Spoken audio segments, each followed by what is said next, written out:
Halo saudara-saudaraku yang saya kasihi di dalam nama Tuhan kita Yesus Kristus. Kembali lagi bersama saya, Evangelis Anugrah Duru. Salam sejahtera dan salam Maranatha. Kali ini saya membahas tentang baptisan yang alkitabiah. Saudaraku yang saya kasih dalam Tuhan, berbicara tentang baptisan.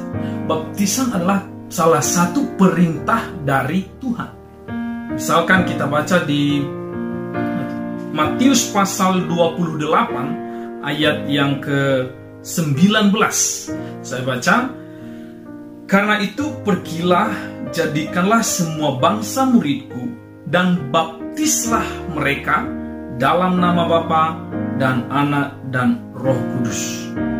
Jadi baptisan ini adalah perintah langsung dari Tuhan Yesus Kristus. Kalau baptisan adalah perintah dari Tuhan, maka ini harus kita lakukan sesuai yang dikehendaki oleh Tuhan itu sendiri, atau sesuai yang diperintahkan Tuhan sendiri. Karena kalau sebuah perintah jika tidak diindahkan, sesungguhnya ada hukumannya tentunya. Mungkin juga kita tahu di dunia ini, bahkan mungkin secara khusus di Indonesia, kita tahu bahwa di dalam dunia kekristenan sendiri ada berbagai macam praktek baptisan yang dilakukan berbagai gereja. Padahal kita punya dasar pengajaran itu hanya satu, yaitu Alkitab, saudara. Tetapi kenapa akhirnya di sebagian gereja melakukan praktek baptisan ini dengan cara yang berbeda dengan gereja yang lain lagi? Ada yang melakukannya dengan cara diselam dan biasanya dilakukan kepada orang dewasa.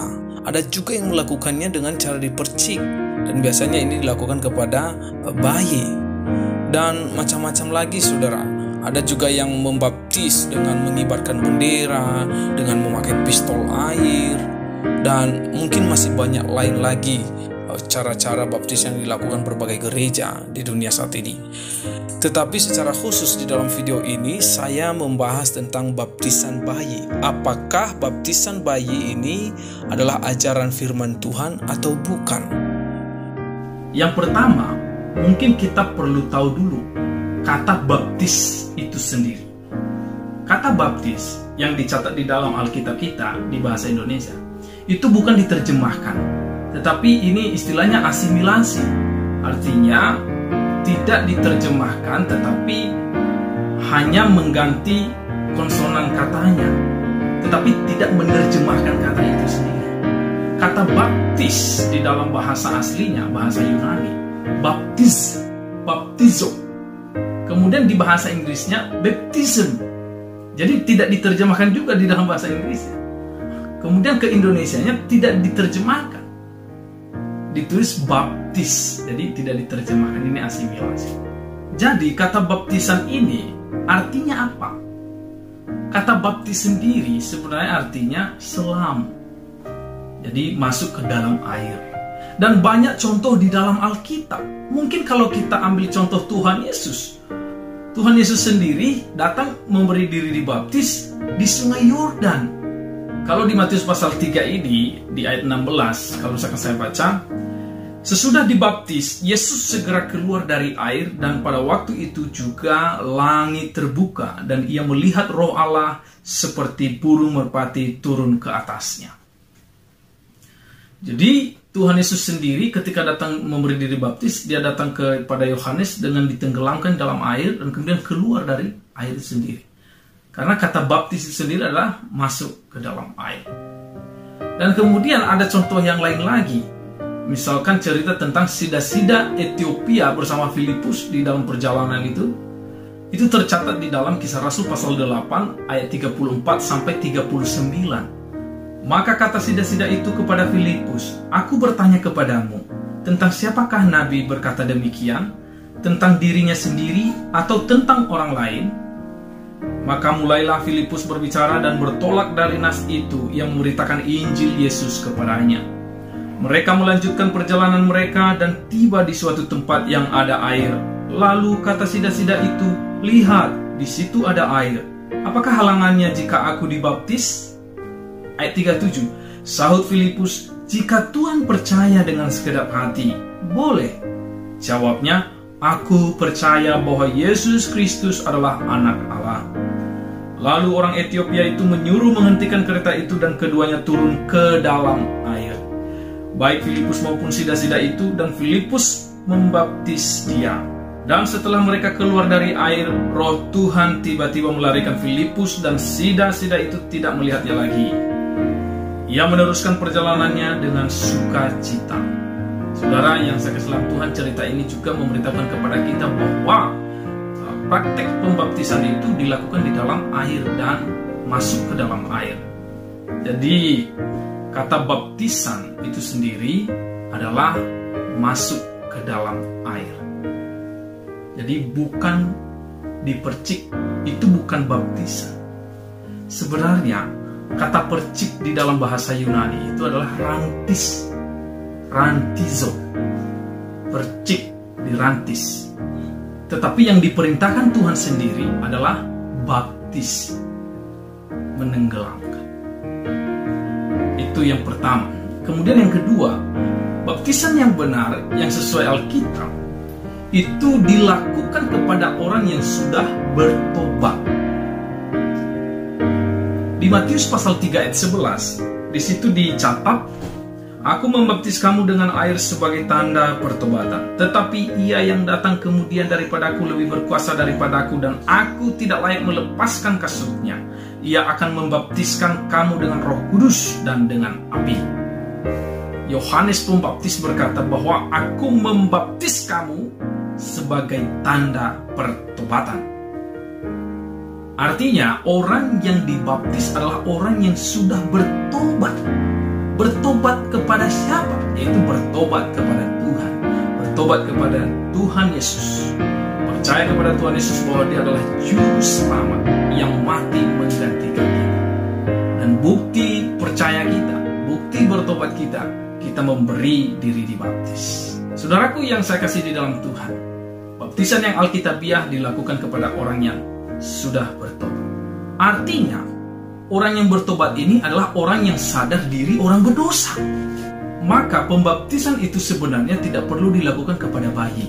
Karena bayi sendiri tidak mengerti akan kesalahan dia. Bahkan dia belum melakukan kesalahan. Bahkan omong saja, bicara saja, dia masih belum bisa. Bagaimana mungkin kita melakukan pembaptisan atas bayi itu? Saudara yang saya kasih dalam Tuhan, itu yang kedua. Kemudian yang ketiga, baptisan itu harus kehendak sendiri. Maksud saya adalah tiap-tiap orang yang sudah diselamatkan, yang percaya kepada Tuhan Yesus, itu harus memberi diri dibaptis. Jadi memberi diri sendiri. Jadi baptisan itu yang benar adalah baptisan yang oleh kehendak sendiri. Kisah Rasul pasal 2 ayat 38 dikatakan, hendaklah masing-masing memberi diri dibaptis. Masing-masing memberi diri, datang memberi diri. Bukan diberi. Jadi ini salah. Baptisan bayi, ini sebuah kesalahan dalam hal ini. Karena orang yang dibaptis adalah harusnya orang yang datang memberi diri sendiri untuk dibaptis. Itu yang ketiga. Yang keempat, baptisan itu ada maknanya. Kalau kita buka Roma pasal 6 ayat 4 sampai ayat 6, saya baca. Dengan demikian kita telah dikuburkan bersama-sama dengan Dia oleh baptisan dalam kematian, supaya sama seperti Kristus telah dibangkitkan dari antara orang mati oleh kemuliaan Bapa, demikian juga kita akan hidup dalam hidup yang baru.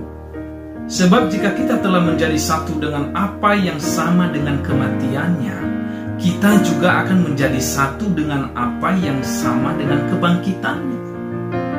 Karena kita tahu bahwa manusia lama kita telah turut disalibkan, supaya tubuh dosa kita hilang kuasanya, agar jangan kita menghambakan diri lagi kepada dosa. Kemudian Kolose pasal 2 ayat 12, di sini dikatakan, karena dengan Dia kamu dikuburkan dalam baptisan, dan di dalam Dia kamu turut dibangkitkan juga oleh kepercayaanmu kepada kerja kuasa Allah yang telah membangkitkan Dia dari orang mati. Jadi di Roma pasal 6 ayat 4-6 dan di Kolose pasal 2:12 ini. Ini memberitahukan kepada kita bahwa baptisan itu punya makna sendiri, yaitu mati bersama Kristus dan bangkit bersama Kristus. Ketika kita masuk ke dalam air, kita mati bersama-sama dengan Kristus, dan kemudian kita keluar dari air, ditarik keluar dari air, kita bangkit bersama-sama dengan Kristus. Ini hanya lambang bahwa kita setuju kematian Tuhan Yesus dan setuju kebangkitannya. Baptisan itu kenapa harus diselam? Karena ada tujuannya, tujuan pentingnya, yaitu melambangkan kematian Yesus Kristus di dalam diri kita dan melambangkan kebangkitannya di dalam diri kita juga. Percik melambangkan apa?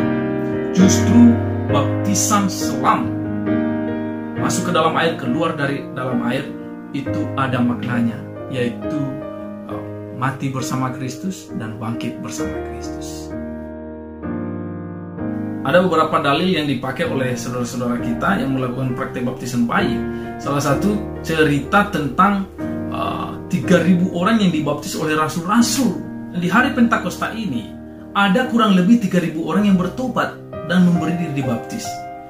Saudara-saudara kita yang melakukan praktik baptisan bayi kadang-kadang memakai ayat ini untuk mengatakan bahwa lihatlah, kalau bukan dipercik, mana bisa selesai dalam satu hari pembaptisan 3.000 orang. Saudaraku yang saya kasih dalam Tuhan, sebenarnya tidak harus demikian. Kita harus tahu bahwa ada satu hari waktu untuk para rasul untuk membaptis orang 3.000. Dan kita harus tahu juga ada kurang lebih 12 rasul di situ yang sudah siap membaptis, 12 ya.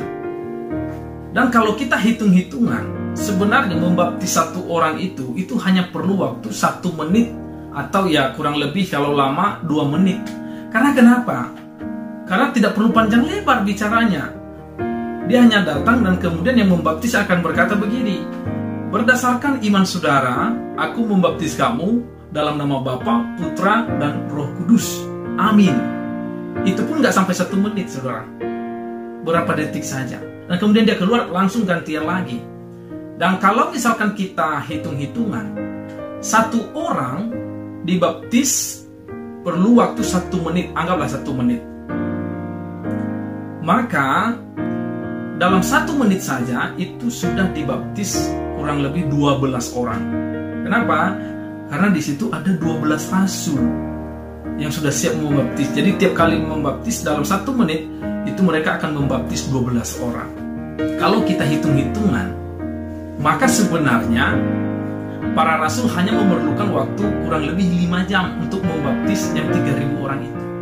Coba aja hitung. Jadi saudaraku yang saya kasih dalam Tuhan, dalam 1 hari itu mereka sanggup kok membaptis 3.000 orang.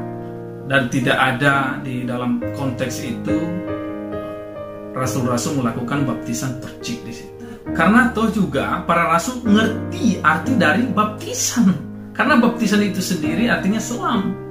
Sedangkan di Kisah Para Rasul pasal 2 ayat 38, Petrus berbicara bahwa masing-masing orang memberi diri dibaptis. Jadi Petrus itu tahu kata baptis sendiri itu harus apa? Ya diselam. Jadi saudaraku yang saya selam Tuhan, tidak bisa kita katakan dengan memakai konteks ini, Kisah Para Rasul pasal 2 ini, rasul-rasul melakukan baptisan percik. Kemudian dalil yang berikutnya juga kadang memakai Kisah Rasul pasal 18 ayat 8. Di sini dikatakan, tetapi Krispus, kepala rumah ibadat itu menjadi percaya kepada Tuhan bersama-sama dengan seisi rumahnya. Dan banyak dari orang-orang Korintus yang mendengarkan pemberitaan Paulus menjadi percaya dan memberi diri mereka dibaptis. Dari ayat ini mereka mengangkat sebuah konsep bahwa kalau dibaptis seisi rumahnya itu pasti ada anak-anak kecil katanya. Maka dengan demikian anak-anak kecil juga ikut dibaptis. Ini juga konsep yang dipaksakan. Sebenarnya saudara, maksud dari ayat ini adalah ini menceritakan bahwa Krispus, ya kepala rumah ibadat itu menjadi percaya kepada Tuhan bersama seisi rumahnya. Berarti yang bisa percaya saja. Anak kecil nggak bisa percaya. Jadi seisi rumahnya itu ya yang bisa percaya tentunya. Dan yang dibaptis adalah seisi rumahnya yang percaya juga. Nah, jadi yang bisa percaya, yang dibaptis. Karena juga tadi Matius pasal 3 ayat 11, baptisan hanyalah tanda pertobatan. Ya kalau dia masih kecil, tapi dia percaya, dia sudah mengerti, tidak masalah juga. Ada anak-anak yang umur 12 tahun, 13 tahun yang percaya Tuhan Yesus dan kemudian dibaptis. Itu juga tidak masalah, karena dia mengerti. Dia sudah mengerti akan dosa, maka dia perlu bertobat dan harus dibaptis. Jadi di Kisah Rasul pasal 18 ayat 8 itu tidak ada indikasi sedikit pun bahwa ada pembaptisan terhadap bayi di situ. Lagian sebenarnya saya ulang lagi bahwa rasul-rasul yang hidup di zaman itu, yang menulis surat bahkan, yang menerima perintah dari Tuhan langsung, tahu pasti bahwa baptisan itu harus diselam, bukan dipercik.